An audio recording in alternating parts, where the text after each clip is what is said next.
What would you do if the movies were real? From a zombie apocalypse to a viral outbreak, we're taking a deep dive into cinematic disasters and breaking down the real-world survival lessons. This is not a movie review. This is survival cinema, a prepper's guide to worst-case scenarios. I'm your host, the Urban Sentinel, and in each episode we analyze a new film or show and ask, what could I do to survive? We'll tackle everything from gathering supplies and securing a location to navigating the human threats. The goal is to provide a fun but practical look at how to be ready and prepared for anything. Let's get into it.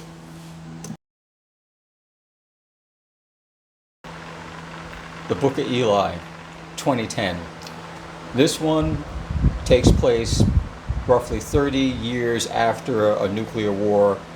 The environment is a bleak, dry, barren desert wasteland. There's pretty much nothing left as far as environmental life goes. No forest, no anything like that. And a few of the wide panning shots show areas where clearly there were either explosions or blasts or bombs of smaller scale going on. So it was pretty much a mess. Now the main character here is on a mission, and he's on a mission that only God knows about, no one else does. And he's got to complete that mission. So he's making his way across the wasteland, getting from wherever he left from to his destination, which doesn't get revealed till later on. He pretty much is, to one extent, the environment and him. He's dressed the way that a lot of people that aren't preppers think that that's how preppers would dress. He's got the ratty cargo pants, and he's got the old military style jacket and boots, and he's got the backpack on, and you can clearly see the handle of a machete in one end, and he's got a sawed-off shotgun type of thing in the other end, and he's got the look of this is what a prepper is. Wiping all that aside, the primary focus within the movie is, again, it's a situation where the environment, if it didn't kill you in the beginning and you didn't die along the way, your biggest threat are other people, and that's on full display. In this movie, you have small clusters and small little areas where people do live. There's a small township that's sort of under the thumb of effectively a warlord who's got a bunch of people working for him, a bunch of tough guys and all that kind of stuff, and everyone else is just trying to survive. Now, the movie does have a lot of combat, gunplay, and weapon play far above what is realistic, no matter what. In many cases, it's a good scene where the main character Eli is walking along the highway, and he's coming up to an area where there's a woman off to the side. She's asking for help. Her shopping cart, the wheel broke, and she can't fix it, and she's blind. And one of those things, the blindness is one of those telltale signs next to uncontrolled tremors that you've been eating human meat type of thing. So he's, taking a step back, and she's trying to get him to come and help her. And then he talks out loud, not to her, but simply states that without soap, it's a lot easier to tell when people are there. And then there was a piece of road billboard signage debris drops down. There's 5 guys behind it that were hiding, waiting for him to be distracted by the woman. So effectively saying that I can smell your stinky ass from all the way over here. And of course, a fight ensues where it's the 5 against 1, and then it's 4 against 1, 3 against 1, 2 against 1, and then they're done. And that's the end of that. He killed them all with that machete, made quick work of them. Realistically, in a situation like that, if you've been traveling along and you see a person that's broad daylight off to the side of the road, blind, calling out for help, that's a person that you want to avoid. Because again, if you have a person that is clearly vulnerable and exposed in an atmosphere where that's the last thing you want to be, you can't trust that person. It's like segueing real quick to an image from Men in Black when they first had him in the training session, and you had these cardboard cutouts of all these different aliens, and the only one that Will Smith's character shot compared to all the other recruits was the cutout character of a little blonde-haired, blue-eyed girl with pigtails carrying a calculus and algebra book, because he realized that that is the thing that does not belong here, and that's the threat compared to all the rest that were up there. It's the same situation. The awareness that you would have, that to me would say, okay, I need to start looking around because there's probably an ambush waiting to happen. Most of the movie revolves around effectively the warlord trying to obtain both Eli as a person, but whatever it is that he's on a quest for. He knows that there's something, but he doesn't quite know what it is. But he figures if he can get a hold of Eli, he can figure that out. So there is a tie-in with that. Realistically, sometimes people come after you simply because they don't know what you have, but they think you have something more than what they do, whether it's more food, more first aid, whether it's more information. They believe that you've got something of value, and they'll do what they need to obtain it. So in many cases, it may not be that situation. You just may give the appearance, no matter how you try, that you've got something of value that someone wants. Some cases it's real simple. They want your shoes, they want your jacket, they want whatever food that they can clearly see you have in your pack.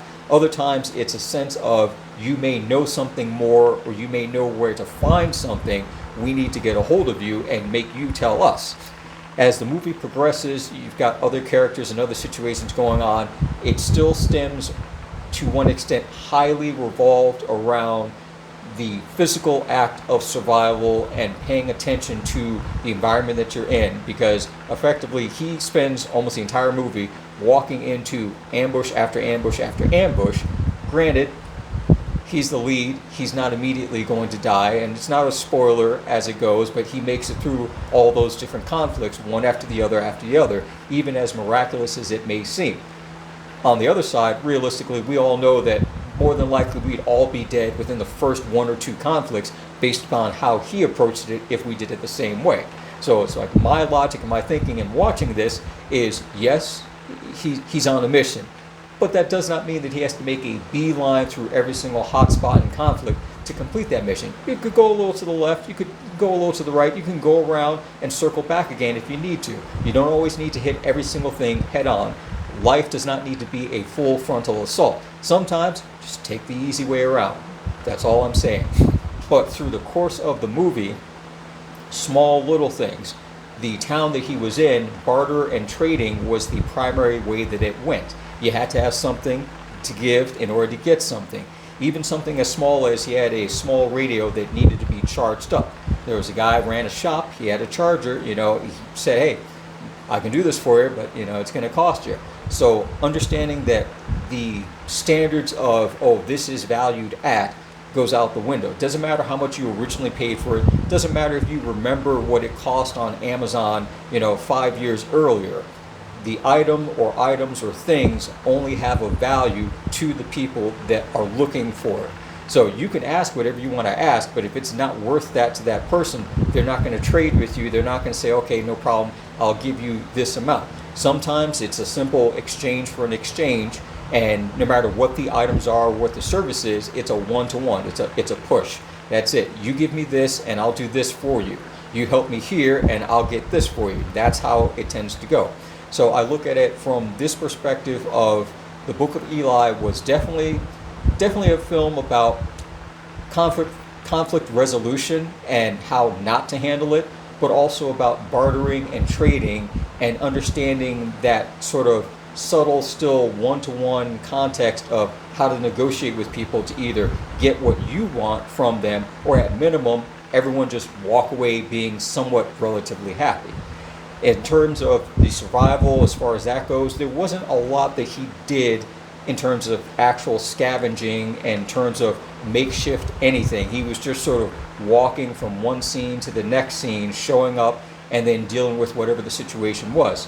Even in that scenario, they had some working vehicles, few and far between, but they did have some. They did, in fact, come across, there was a scene where he and a companion came across an elderly couple out in the middle of nowhere in their home, and the couple had trapped them in a trapdoor on the front porch. They walked up, they were like knocking on the door, and then boom, it gave way, trapped them down there. Come to find out that, the couple, they've been living there for decades.